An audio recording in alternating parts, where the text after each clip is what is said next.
Hi, my name is SYAFIQAH binti FADZIL, matric number A20A161. Today, I will presentation Group Management AFT1023 Fundamental of Management. Introduction. In general, management can be defined as an art of carrying out a planned work process thought out and implemented in a system, orderly and have certain guidelines. Briefly explain the general view of classical management theory. The classical approach date back to the mid-19th century following the development of the Industrial Revolution and the invention of steam-powered machine. The rapid growth of industry in the 20th century has caused human beings to begin to face various management problems.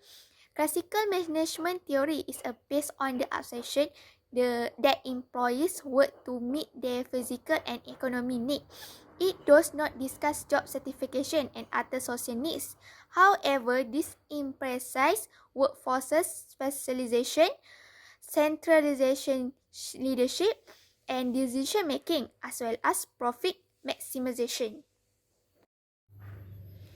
Three schools of thought. There are three that can be classified under the classical management theory, namely scientific management theory, administrative management theory, and bureaucratic theory. Scientific management theory is an approach that emphasizes the scientific study or application of science to determine change in management practice or work method in an effort to improve job efficiency and productivity, as well as questioning how a task situation can be structured to obtain high level of productivity by organization employees. This theory was pioneered by Friedrich W. Taylor, who was well known for his scientific management technique. He is also called the father of scientific management. This theory examines the relationship between an employee and the task designed to be performed by the employees.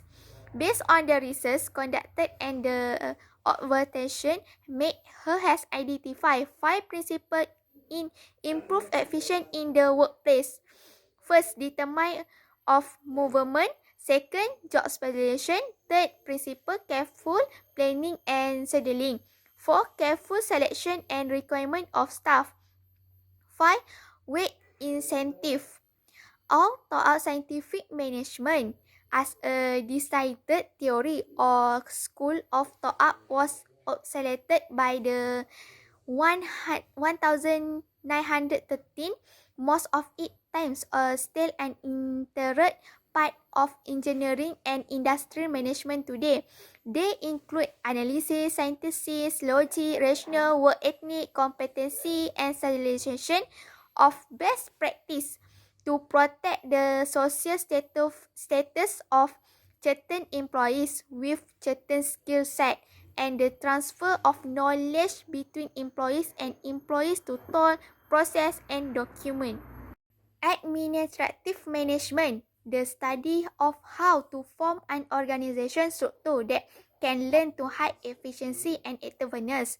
Organization structure is a system of task and authority relationship that control how employees use resources to achieve organization goal. The two most influential researchers in shaping this system were Harry Fayot.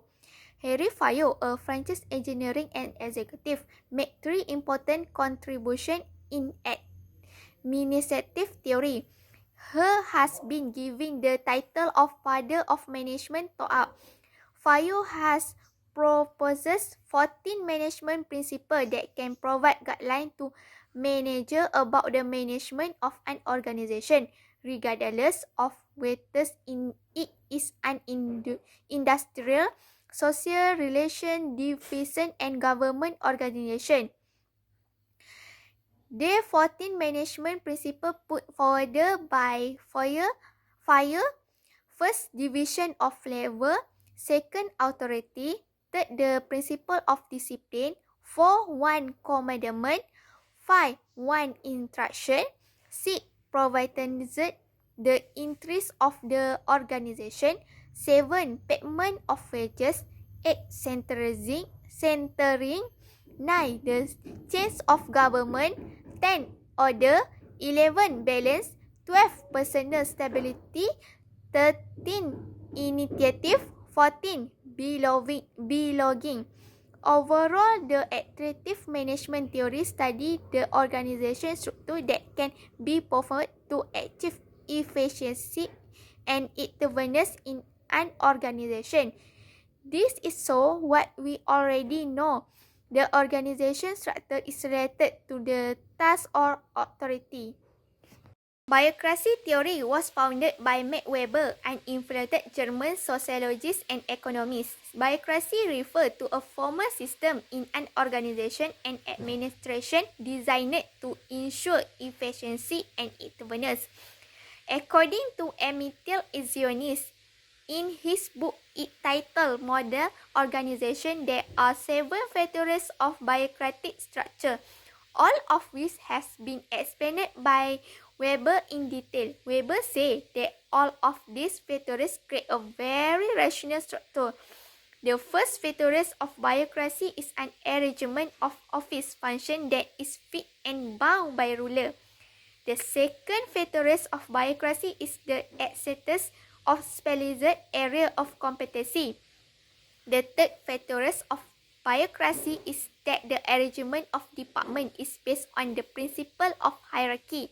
The fourth factor of biocracy is that the rule that govern the behavior of department can take the form of ruler or technique norm. The 5 factors of biocracy is to implement the principle that member of the administrative staff cannot have production and administrative recommendation. The 6 factors of biocracy is that the organization must be independent of the external control. The 7 factors of biocracy is that all action, decision and regulation in administrative matter must be formulated and recorded in writing. It can be briefly concluded that the theory of biocracy introduced by Max Weber has had a great impact in the field of organization and administration. As with other organization theory, its main objective is to achieve efficiency in work. So, for the next part, the major contribution and drawback of classical management theory, I will pass to AYUNI for continue our presentation. So, let the next presenter. Thank you. Thank you, Anis. Hi, my name is AYUNI binti JAAFAR and my metric number is A20A1700.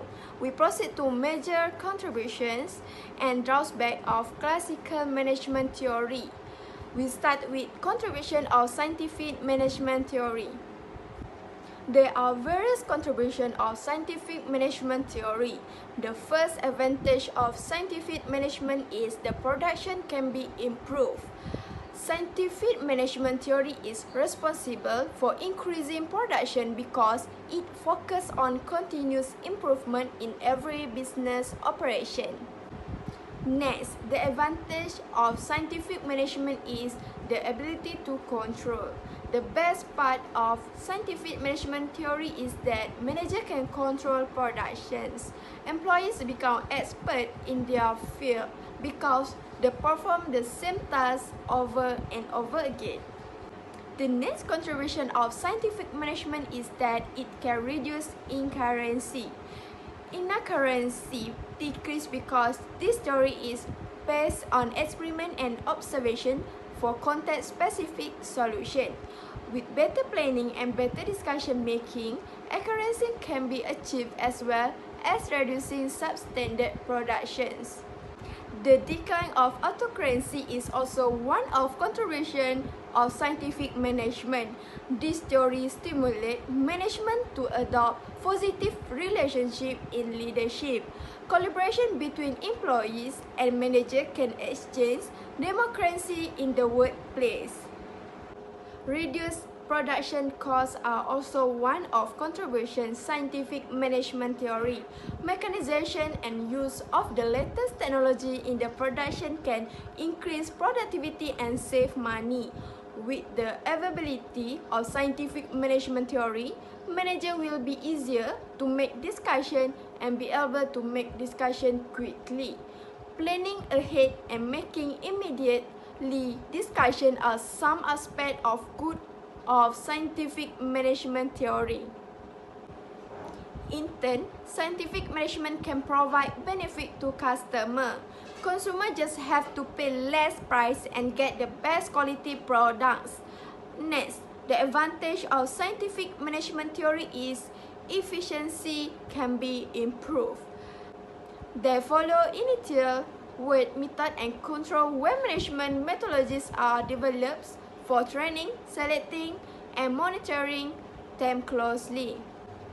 Lastly, taught the scientific theory of management provided tools for workers to enhance their output and efficiency. Employees did only menial work.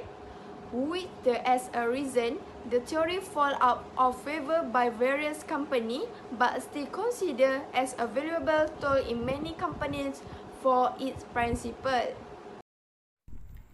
Hello, my name is Puteri NURSYELLA ASSHIRA binti ABDUL MUTALIB. My matric number is A20A1913.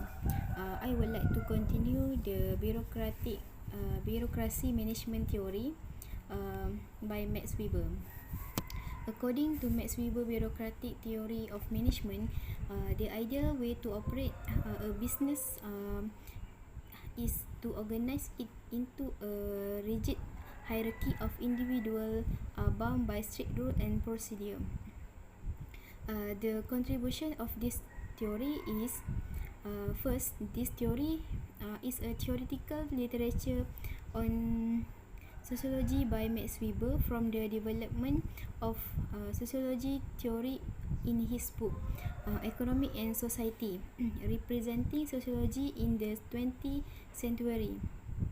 He has also published several other important books in teaching academic sociology programs. Second, the contribution of this theory is sociology and in politics. The largest politic value was found in the national country, which subsequently generate some criticism. His political idea were identified as the cause of the Machiavelli thinking. Third, the contribution from this theory is sociology of religion, which Max Weber most recognized in his career. The publication of his work, Sociology of Religion, was the result of a field study that led to a work. Fourth, the contribution of this theory is influence in current sociology, where scientific knowledge continue to be widely received to elaborate modern sociology theories. Max Weber theory has preserved an old sociology tradition. Okay, for the next part is drawback of bureaucracy management theory. First, the drawback is the often associated with this bureaucratic theories is red tape.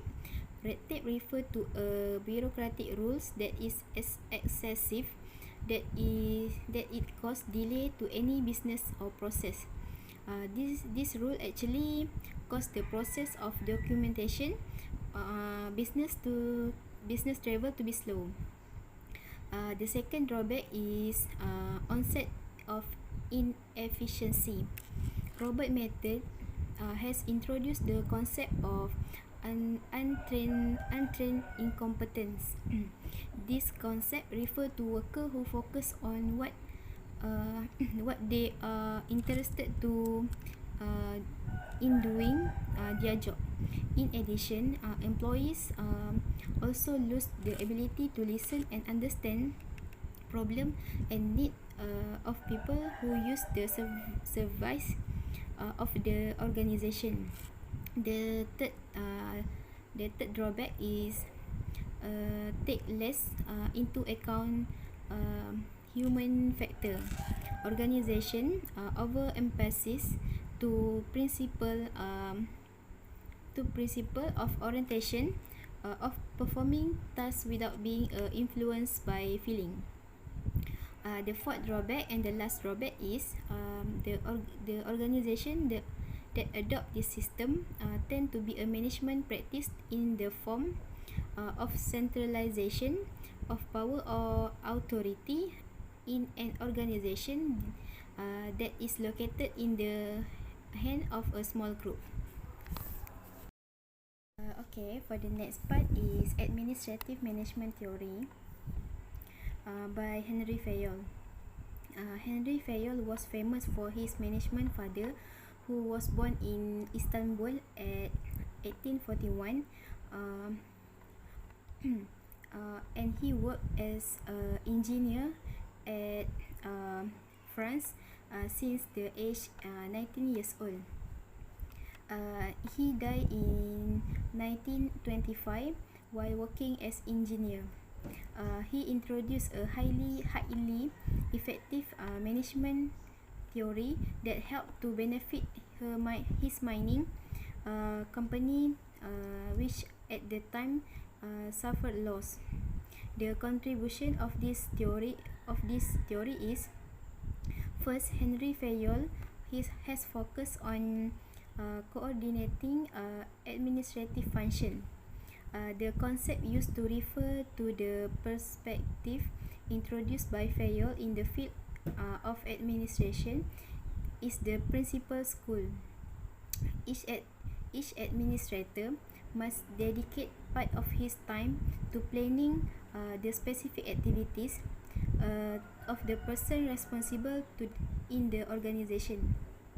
Next, the second contribution is the basic function or activities of the company introduced by Henry Fayol are widely known in the field of administration and are the one of their most important contribution to organizational theory.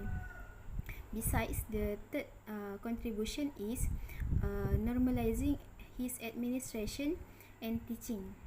The author acknowledged not only Henry Fayol's theoretical contribution that enabled the development of current administrative method, but also their effort for formalization and teaching administration. Next, I will pass to the AYUNI to continue the drawback of this theory. Next, we proceed to drawbacks of scientific management theory. Scientific management theory also has some drawbacks and limitations. The first drawback of scientific management is the scientific management requires large capital. This theory requires a large capital investment and consider it an expensive system. The other drawback of scientific management is that planning can reduce productivity.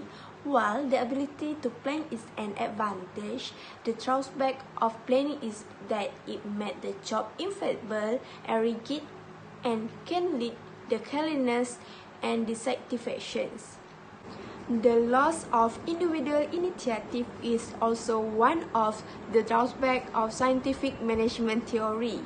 The main objections to employee-derived scientific management is that it leads to excessive job standardizations. Speeding up employees is also a disadvantage of scientific management. Scientific management aims to expedite employees but not to consider their health and well-being. Next, the drawbacks of scientific management are the demotivation approach. With the application of a scientific management approach, employees focus on how well they perform their tasks, the statistics, and results produced along with the time frame. In addition, drawback of scientific management theory is mechanistic. This theory follows a specific approach for organization and employer to gain control over employee. These activities make work mechanistic and treat worker like machines. Not being suitable for the team is also a lack of scientific management. Scientific management theory does not work for teams and groups because they have the ability to abuse and exploit human which can lead to conflict. The next drawback of scientific measurement is the autocratic control of functional process. Another strong objection put forward against scholarly measurement is that it is undemocratic as it would give absolutely control to the functional boss, reduce the interest and responsibility of employees. Drawback of scientific measurement is also the creation of employment. Critics of scientific measurement also agree that scientific measurement creates employment and burden workers with heavy work as a result of the use of labor-saving tool booths in machine and its work agreement. Lastly, the drawback of scientific measurement are the absence of non-financial incentive. The absence of non-financial incentive is another drawback of scholarly management. Thank you, AYUNI, for your explanation about part 2. Before that, let me introduce myself. My name is Muhammad AMARULAMIZI bin ABDUL. My number matric A20A14X0. For my part is part 3, which relevant job in classical management. In classical management, have 3 schools that my friend has said. That's scientific management, administrative management, and bureaucracy management. In scientific management, have 3 figures, that Freddy Taylor, Frank Gilbert, and also Henry Algan. Firstly, in Freddy Taylor, have 3 theories that's Ripper rule of thumb work method with method based on a scientific study of the task. Second, select, train, and develop each worker rather the Pacific, leaving them to train themselves. And the last, the theory he introduced is cooperate with the workers to ensure to the scientifically developed method are being followed. For the next, the relevant theory with job nowadays is I see at the screen as theory that 3 as I said and the relevant job. For first, theory replace rule of thumb work method with methods based on a scientific study of the task is the relevant job when these advanced era employees are more vulnerable to various methods of work. So, through this principle, the management must ensure to train them properly so that the quality work meets the standard desired by the organization as well as increase organizational productivity as well. For the next is select, train, and develop workers rather than passively leaving them to train themselves.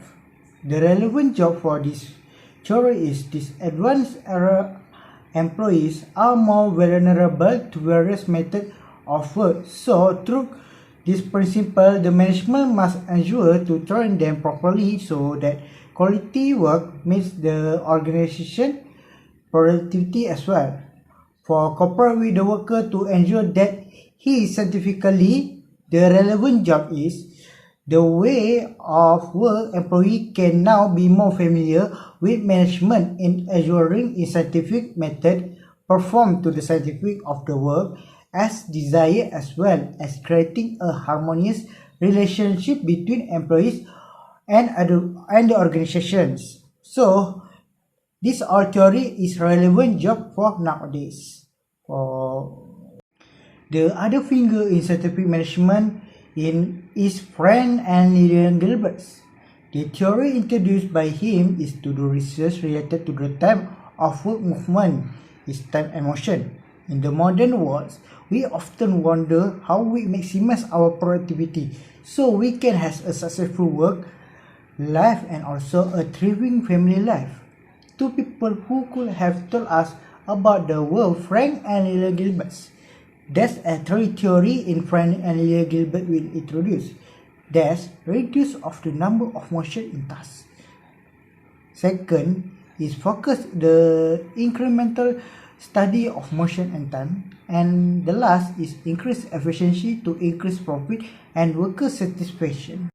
For the finger, the relevant theory with job nowadays with three theories that I said that reduce the number of motion or schedule. For the first, reduce the number of motion in tasks. The relevant in this theory, relevant reducing movement is work hard to maximize increase the number of productivity produced and management can reduce damage or loss in carrying out a given task in the organization as well as can convince outsider to be more confident in using service or collaborating with other organization. For the next theory that introduced by Fred and Gilbert is focus of incremental study of motion and time. The relevant in job nowadays is each management nowadays must ensure that each method in carrying management has access time to multiply or improve so that the work produced can be checked up to 2 or more times if the management have adapted this theory Frank and Lillian Gilbert's for nowadays jobs. So the last theory is increase efficiency to increase profit and worker satisfaction. In this day and age, employees prefer to work conducive and comfortable conditions that help them maximize good result to present to the organization as well as management. Usually, this theory needs to be applied to lower level managers because they are closer to more employees than middle and upper manager. The relationship between manager and employees very important that this is accordance with a situation the employee who are currently facing a way of working according the SOP, namely social improvement in dealing with COVID-19 transmission. The last finger in statistical management is Henry L. Jones. The theory introduced by him is task scheduling method through Gantt chart to plan, schedule, execute, and control the cost of a task as well as operations. Current schedule for aids a breakdown of task specific elements is one of them a theory that introduced by him. The other two theory that he introduced in statistical management is a law for the monitoring of projecting timelines. And the last, identify which tasks are dependent upon a period task or element and which are independent that can be complete at any time. As you see at the screen, this is a chart of the example of chart in schedule Gantt. For the relevant theory benefit with job nowadays based on Henry L. Gantt theory is the first theory. The relevant is with this method, an employee can focus on a job schedule in a Gantt chart so that employee can know the workflow chart needs to be done in the work done in completing a given task of work. For second relevant theory that apply in job nowadays, using the Gantt chart method of use result in the employees involved in the schedule being trained by efficient of the job and someone who is punctual in completing and able to improve the skill of the employee in proper work ethic values. And the last, the relevant with the theory number 3 is able to help its subordinate understand the overall monthly journey they need to undertake in fulfilling the tasks assigned to them by the organization or company. The other school classical management besides scientific management is bureaucracy management. In the bureaucracy management have just only one finger, that's Max Weber. Max Weber introduced the theory of management bureaucracy to create efficiency and effectiveness in organization. According to Weber, have 6 characteristics of bureaucracy, that's task specialization, which division of labor, hierarchical management structure, formal installation rules, efficient and uniform requirement, and impartial environment. The next theory is efficient and uniform requirement. The relevant in job nowadays is if new rules and requirements need to be introduced, high-level management or director are responsible to implementing and enforcing them. Relevant to their works where management needs to use theory always provide information that employees that are responsible for the organization.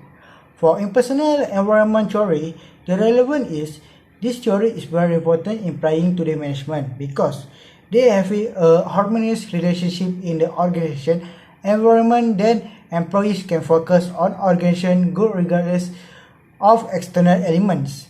Even with this relationship help management to be mutually comfortable in relation to each other without creating internal conflict that affect the reputation of the works. For the last theory in Max Weber is achievement-based advancements. If doing promotion based on promotion emotion alone, it will produce sentimental result rather than efficient result is not good. This is very relevant because management need to think how to improve the promotion of their organization to increase a good market to compete the other organization is same business like him. So for the next part, I will pass to Balqis for continuous our presentation. Hi, my name is BALQIS binti SAIFUL AZAHAN and my metric number is A20A1707. Today I will present about administrative management. Administrative management theory attempt to find a rational way to design an organization as a whole. The theory generally calls for a formalized administrative structure, a clear division of labor and delegation of power and authority to administrators relevant to their areas for responsibilities. Henry Fayol, Mary Parker Follett and Chester Bernard are the important proponents of this theory. According to Henry Fayol, he introduced 14 basic principles of management. The first principle is division of work. All employees perform specific tasks to increase efficiency, productivity, accuracy, and speed of work. For example, marketing department can only be done by marketing employee and not from the finance employee. The second principle is esprit de corps. It emphasizes the spirit of cooperation and teamwork for the completion of tasks and strengthening the organization.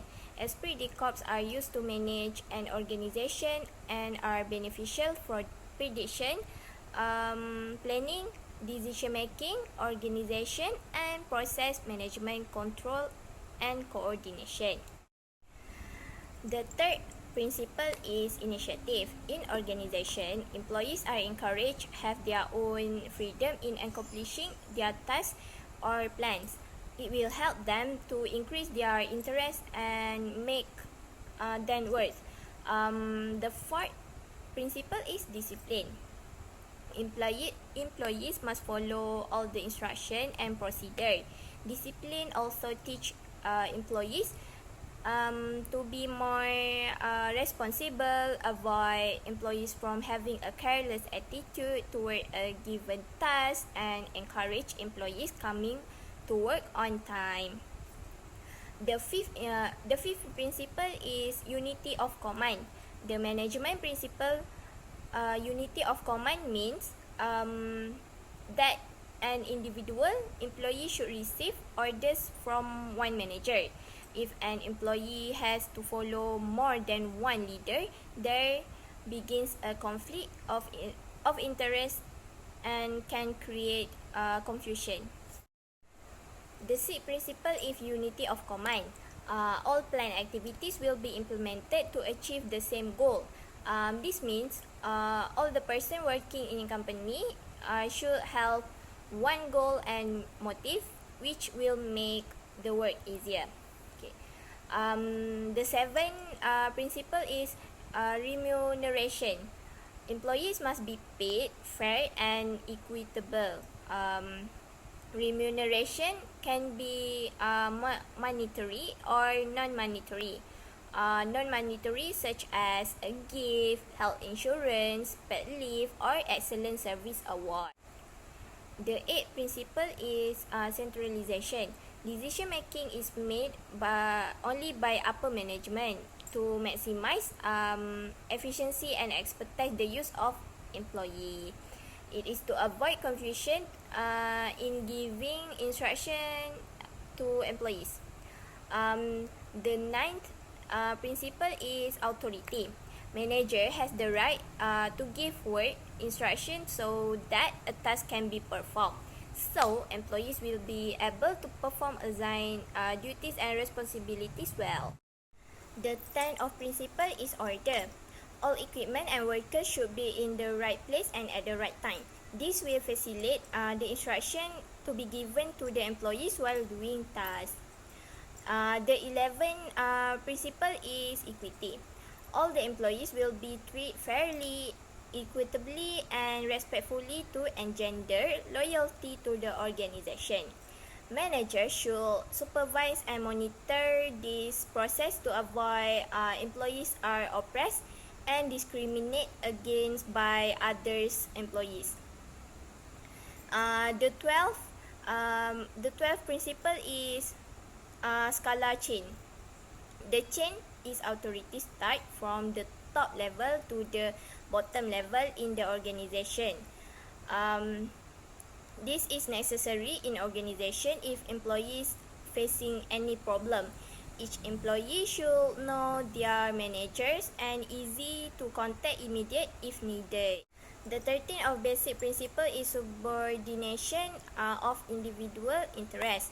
The primary focus is on the organizational objective and not on those of the individuals. Each employee should set aside personal problems to prioritize the interests of the organization. Lastly, the 14th of basic principle is stability. In organization, managers might ensure the stability, the number of employees.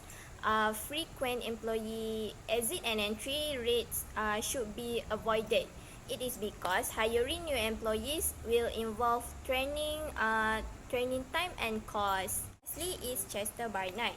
There are some major contribution of Chester Barnard, which is concept of organization, formal and informal organization, authority, function of the executive, motivation, executive effectiveness, and organizational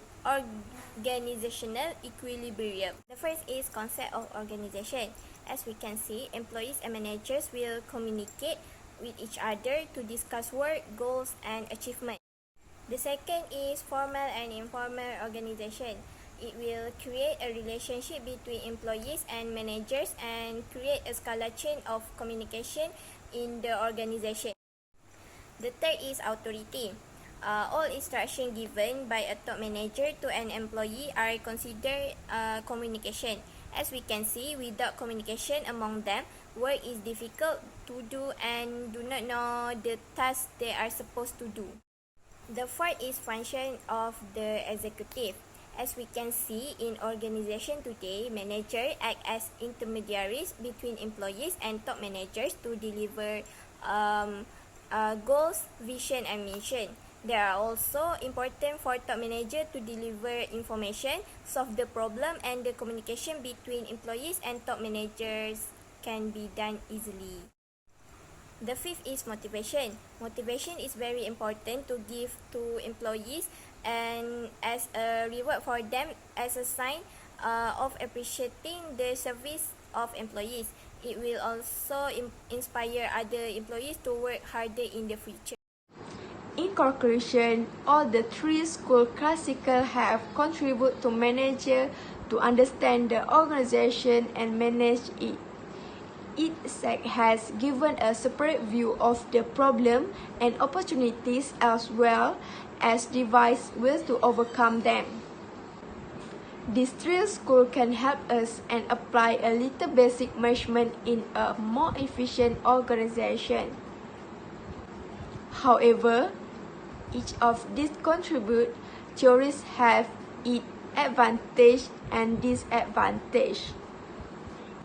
Therefore, this theory can be used according to the appropriate situation or circumstances in an organization that is formed so that the management to be implemented is achieved.